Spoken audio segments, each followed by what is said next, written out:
So let's talk about Collecticon. Recently, I had my first time vending at Collecticon at the Charlotte Collecticon in North Carolina. I was really amazed by the turnout. There were so many people, but I learned a lot while I was there.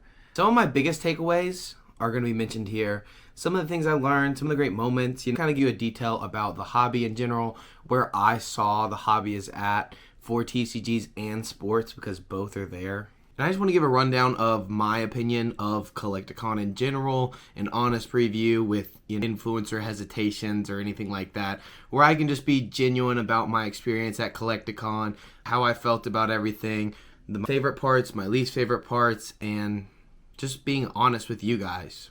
Hey, Aaron's over here talking about UFC. You know how it is. Oh my God, we're recording. We're always recording. Especially as collectors, there's a big difference on the vendor side table and the collecting side of the table. So you can definitely find a lot as a collector, but as a vendor, you see a lot of niche things in the hobby, and you can kind of see what the hobby is gravitating towards. I'll be telling you what I sold the most, what I sold the least, how did sports do at a Collecticon, how was it loading into Collecticon, all of my honest feedback about Collecticon. My goal here is just to either inspire future people to be vendors at Collecticon and get new faces into the hobby, or to kind of do a rundown for the people who are already vendors of the hobby to understand what to put your money into and what really sells at these large events for people who maybe never vended at Collecticon. And full spoilers, this was my first time at Collecticon.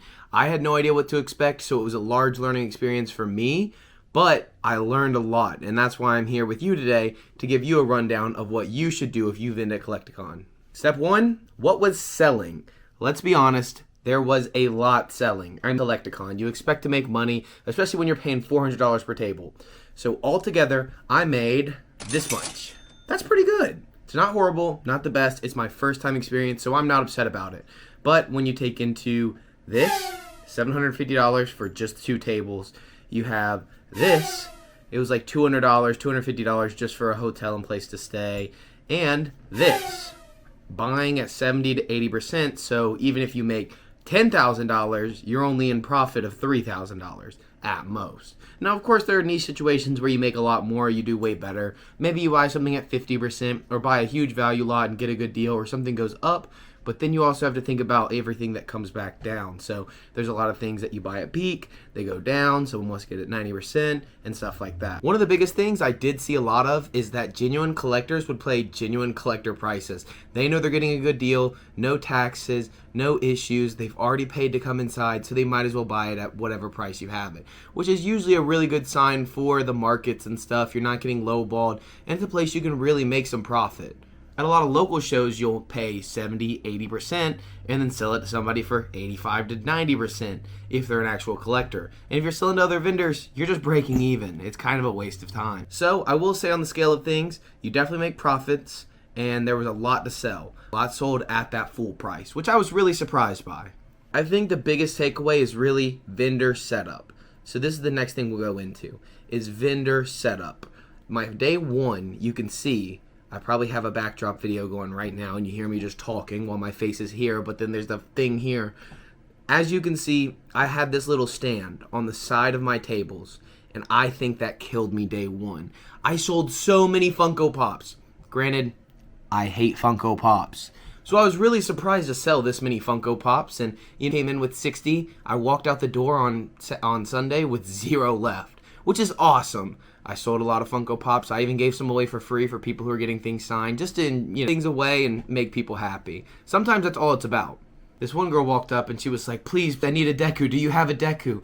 And I was saving one for myself to get signed. It was like a $40 pop, but it was the one with Airy and whatever. And again, I hate Funko Pops, but I keep ones that I get signed at cons and events. Like I have a Killua signed one from the voice actor who played Killua. I basically just told her, I was like, "Listen, you need it. You're a huge fan. I'm not the biggest My Hero fan, but this is all you came here looking for.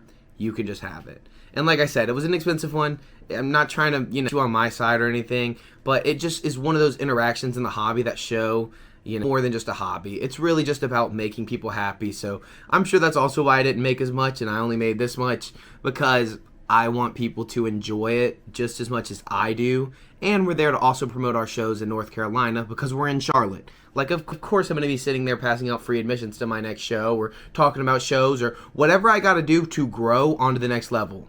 About the setup, I had 2 tables set up in an L shape on the edge away from the stage. I think that away from the stage location was the most difficult, but I had the piece in the middle blocking it. So with that piece in the middle blocking it, I think that stopped a lot of people from seeing the other table. So you would see one table and then you would see a second table, but you wouldn't correlate that the two were together when you have 2 guys sitting behind the table, me and Aaron. So I think that it would have really helped to not have that part in the middle, which is where we get into Sunday. Sunday, I moved all the pops onto the table because I had so little left, and I sold so much more Pokemon and TCG. I mean, one in just Pokemon, I did maybe $700, and I was really surprised. I thought, hey, this is Collecticon. I'm about to kill it.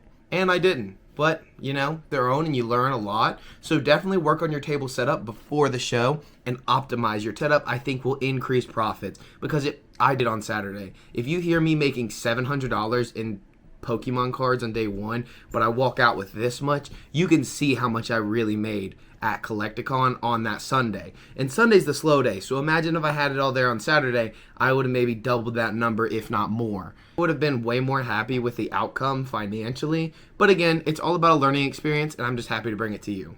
Now let's get into what kind of cards we're actually selling. You would be amazed. I was thinking vintage and big cards, slabs, all that good stuff. Wrong. It was not slabs. It was not graded cards at all. PSA, CGC, nothing. It was all raw, modern singles. Sounds like how your mom likes it. Anyways, that is what was selling. I thought my big slabs, like my PSA 8 Metagross Gold Star and a few others, even my cheap slabs that are $15 to $20, I thought these would be the kind of things that were moving, and my big hitters, but no, none of my vintage even moved. I was really surprised. I thought vintage was going to kill it because that is a collector's place. And it didn't, because it went towards people who are trying to do modern sets. And that's what I learned. Vintage hurts. I mean, probably $5,000 just in vintage and made about $500 back, which is okay. Again, it's a learning experience and process. I also think the markets don't help because vintage is not at the best place right now. So we can definitely take that into account when you look at everything. Modern was on the up and up, as we have seen, and I think that shows with the performance at Collecticon. I mean, I did about $500 in vintage cards versus that much in the other stuff. I mean, definitely take into account that vintage is down, modern is up, and people are looking for modern to complete their sets. Which I understand. I'm not a set collector, but I do get it, especially with people who are just now getting into it with the recent explosion of the hobby. A lot of people see that modern would be outpriced for them, which it isn't anymore because modern prices are very, very, very low. I will say the staff of Collecticon are 100% legit, super great people. A few people are a little stubborn, a little standoffish, but you run into that all the time. 90% of the people were super nice. One dude even drove by on his little buggy down the middle and load-in day and bought one of my Funko Pops to get signed by one of the voice actors. So, I mean, all in all, the experience of the Collecticon staff and everybody, I cannot complain. I will say it was a great time, and I really enjoyed it. I will be the person to say this out loud and on camera because everyone says it quietly. I don't care for Jason Page. Jason Page just doesn't seem like my kind of vibe. It's a different conversation. Yin Yang Twins were super cool. Aaron talked about how women were shaking ass up there at the stage, and he wish he could be there instead of behind the table. Okay? Ignore that. But altogether, the performance was a lot of fun, and Collecticon obviously puts on some of the greatest events. One of the greatest events in Charlotte, North Carolina, as we do in North Carolina, and across most of the United States. So, if you have not vended at one of these events, you definitely need to. As I was saying, vintage was not moving very well, which is okay. I think it's something that's just a long-term hold. I'm going to toss my vintage binder into my closet and kind of just see where we can get future as prices slowly go back up when the collector's market's there.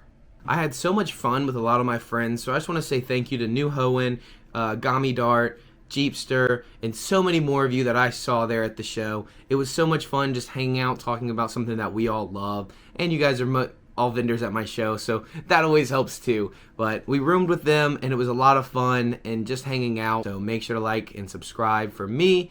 And if you want to learn more about the hobby, definitely tune in to other videos and some more One Piece, sports cards, and more.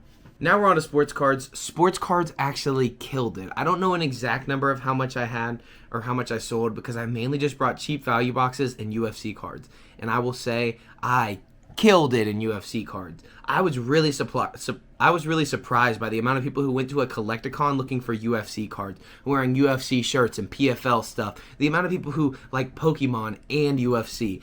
That was awesome. So as a big UFC collector, I had so much fun selling you UFC cards. I was really amazed actually by the turnout of sports cards this year, and I think that it's slowly grown, especially since last year. It's become such a larger and more developed market for Collecticon, which I observed last year was not very consistent, I guess I would say.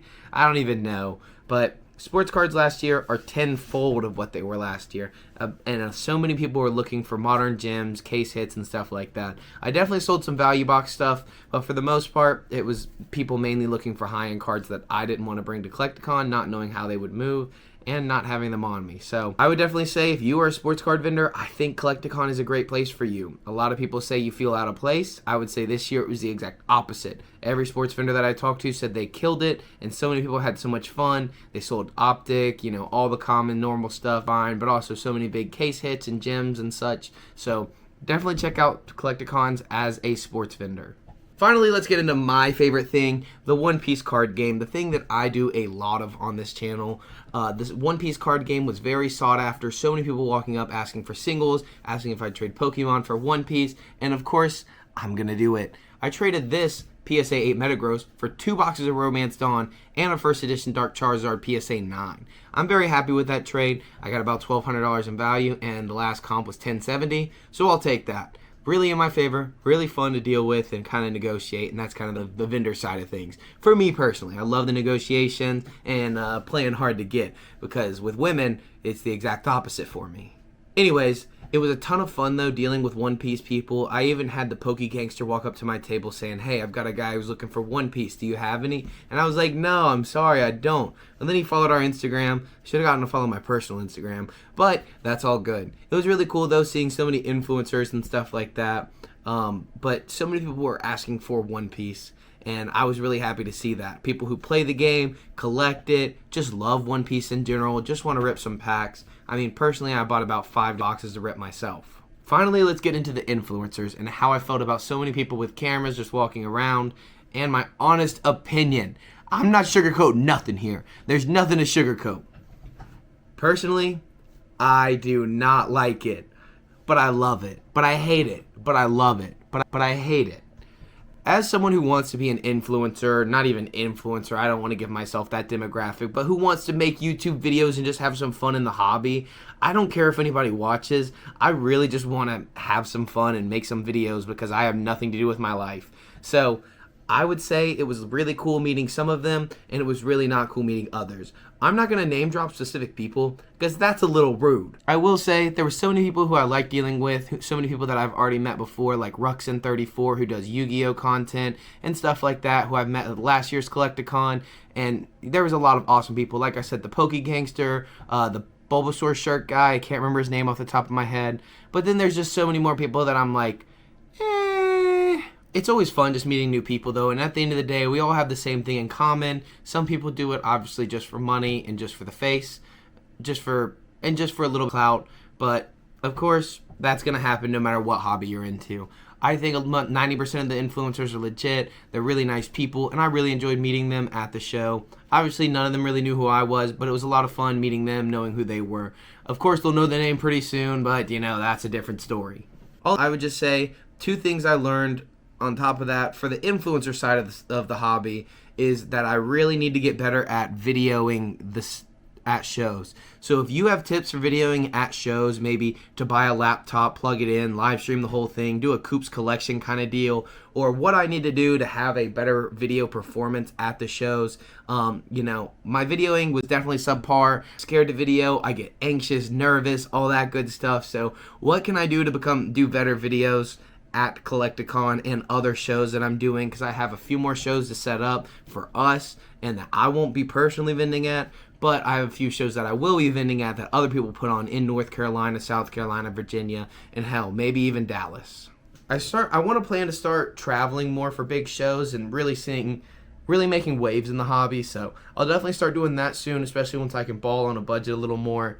And to get to my second topic, I would really like to meet more people in person and hear about more of their stories in the hobby. So definitely give me a follow, subscribe down below, and leave a comment letting me know kind of what got you into the hobby.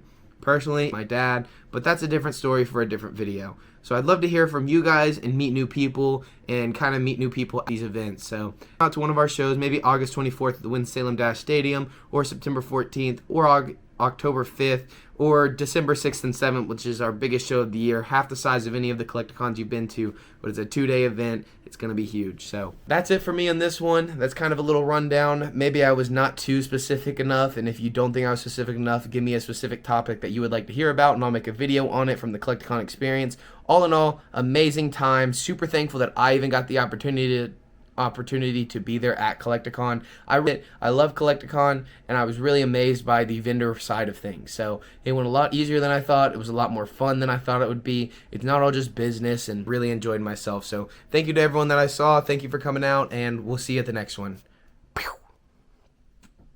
Okay, I gotta cut that part.